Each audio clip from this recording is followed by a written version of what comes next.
kepada ketua kelas dipersilakan. Bersiap. Sebelum belajar, mari kita berdoa menurut agama yang percaya masing-masing. Berdoa dimulai.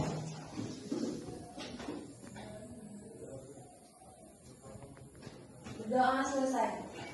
Ucapkan salam. Assalamualaikum warahmatullahi wabarakatuh. Waalaikumsalam warahmatullahi wabarakatuh. Saya absen dulu ya pagi ini, yang hadir ataupun yang tidak hadir di kelas 11 LB.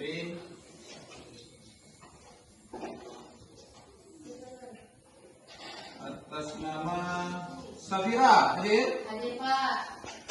Winda Safitri ya. Oke, sebelum belajar kita mulai belajar kita dengan semangat. Biasa kita menggunakan tepuk semangat. Oke, kita coba tepuk semangat. Semangat.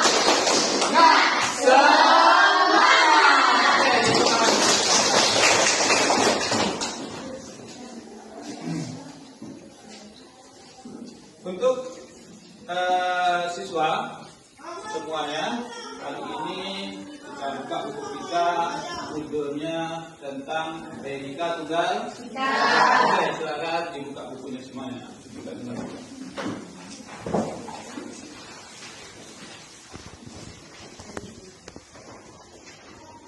Ya, semua? Ya. Oke.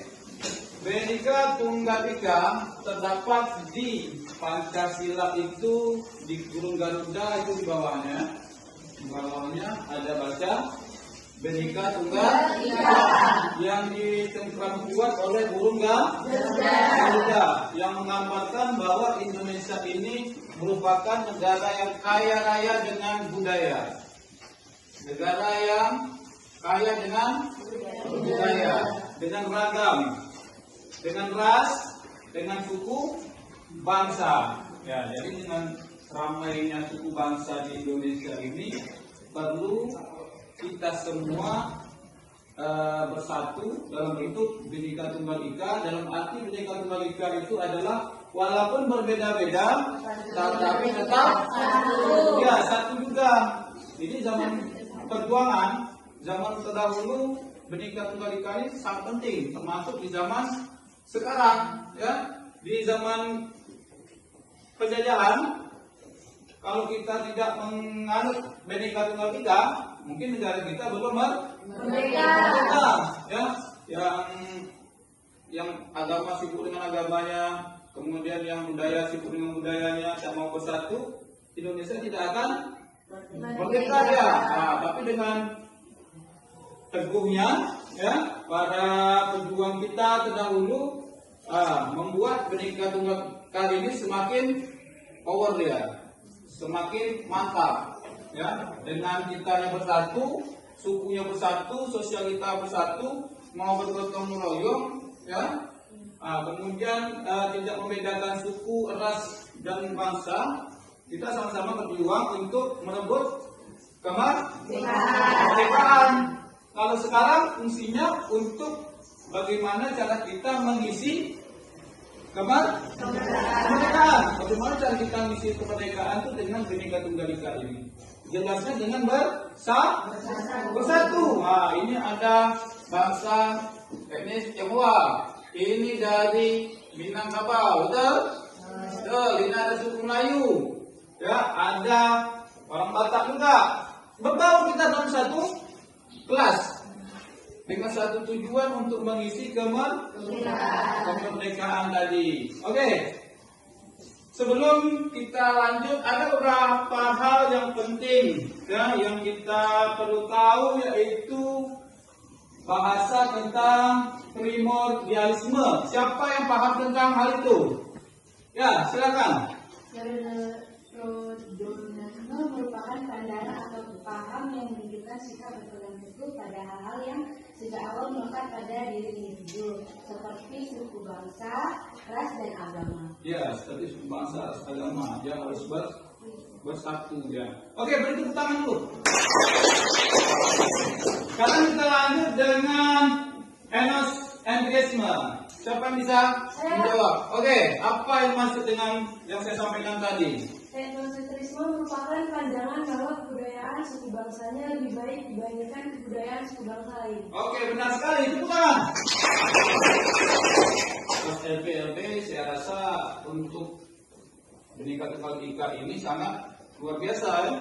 Nah, karena kita di sini semuanya bersatu, ya. Rasa sing ada ini antara Tionghoa sama Melayu sama Jawa ada yang lain ya. Tidak ada, semua bersatu padu, ya. Bercerai kita runtuh kalau bercerai. Kemudian untuk fanatisme, siapa yang bisa jawab kira-kira? Apa itu? Fanatisme merupakan keyakinan akan Tuhan sebagai kebenaran tanpa kepastian dan fakta. Ya. Tetapi kebenaran itu dianggap kebenaran mutlak tanpa memperdulikan argumen dari orang lain. Iya, kalau kita mau bersatu itu kita tanpa memperdulikan argumen dari orang lain. Kita saya mau si A, mau si B, mau menyelesaikan masalah A, tapi agamanya nyangkut. Mau menyelesaikan masalah B, tapi tubuhnya nyangkut. Itu tidak perlu diperdebatkan, ya. Karena di Bhinneka Tunggal Ika ada namanya sikap toleransi antara umat beragama, ya.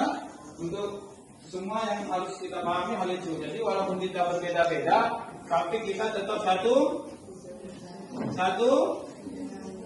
tujuan, ya.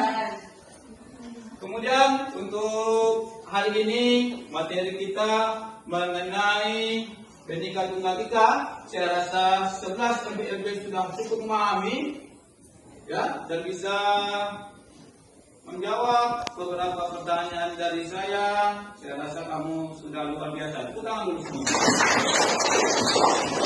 Oke, anak-anak semuanya, untuk minggu depan kita bagi menjadi 4 kelompok, ya, yang MPLB 9 MPLB di sini, kelompok 1, MPLB 2, MPLB 3 dan MPLB 4. Jadi ada 4 kelompok.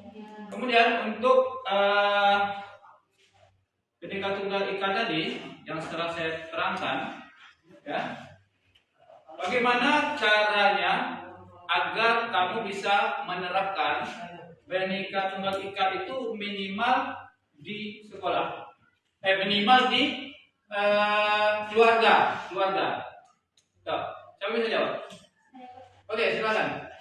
Menerapkan Bhinneka Tunggal Ika di keluarga. Bhinneka Tunggal Ika itu sebenarnya lebih efektif diterapkan dengan sikap tegas, tapi tetap menghargai, bukan dengan kekerasan atau paksaan. Karena inti dari Bhinneka Tunggal Ika adalah menerima perbedaan, bukan menekan perbedaan.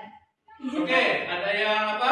Yang menyanggah atau yang memberi masukan untuk kelompok lain atau individu lain? Oke, silakan. Ya, bagaimana? Menurut saya jawabannya kurang tepat. Ya, kurang tepat. Yang tepatnya bagaimana tuh? Menurut saya tidak perlu dengan kekerasan, akan tetapi mulai dari sikap sehari-hari, tunjukkan bahwa perbedaan itu wajar. Ya. Misalnya, kalau ada anggota keluarga yang punya selera makanan, hobi atau pandangan berbeda, respon dengan kalimat yang mengerti seperti, "Oh, menarik ya, kamu sukanya begitu."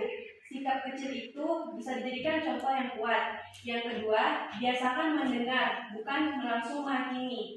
Kadang konflik muncul karena ingin cepat benar. Coba beri ruang setiap anggota keluarga untuk bicara. Dengarkan sampai selesai sebelum memberi tanggapan. Ini membuat semua merasa dihargai. Yang ketiga, gunakan bahasa yang lembut. Saat ada perbedaan pendapat, hindari nada tinggi atau kata-kata yang menyudutkan. Ganti dengan kalimat seperti, "Menurutku begini, tapi aku juga ingin tahu pendapatmu." Oke, jawaban yang bagus ya, daripada rekan kamu juga ya. Tapi tidak salah juga untuk kawan kamu juga untuk menjawab yang pertama. Cuma ada tambahan dari yang kedua ya. Jadi saya rasa untuk Bhinneka Tunggal Ika di rumah itu baiknya dengan kelembutan ya, dengan suara yang rendah, dengan hal-hal yang paling kecil. Untuk Bhinneka Tunggal Ika-nya, seperti apa Bhinneka Tunggal Ika yang ada di Indonesia yang kamu ketahui? seperti suku, agama, budaya, dan bahasa. Semuanya tetap bersatu sebagai satu bangsa Indonesia. Semboyan ini berasal dari kitab Katolik Sutamoa yang ditulis oleh Empu Putra pada masa kerajaan Majapahit. Maknanya penting dalam kehidupan sehari-hari, yaitu menghargai perbedaan, menjaga persatuan, tidak saling membeda-bedakan. Oke, saya rasa kelas 11 MPLB sudah cukup menguasai ya. Jadi kesimpulan kita, meskipun masyarakat Indonesia memiliki berbagai perbedaan seperti suku, agama, budaya, dan bahasa, semua tetap bersatu dan bangga untuk menjadi negara Indonesia yang bersatu dalam Bhinneka Tunggal Ika. Oke, sampai sini dulu. Kemudian sebelum kita tutup pada pagi hari ini, supaya semuanya lebih semangat, kita kembali ke tepuk semangat. Oke semuanya, saya pimpin ya. Tepuk semangat. Semangat.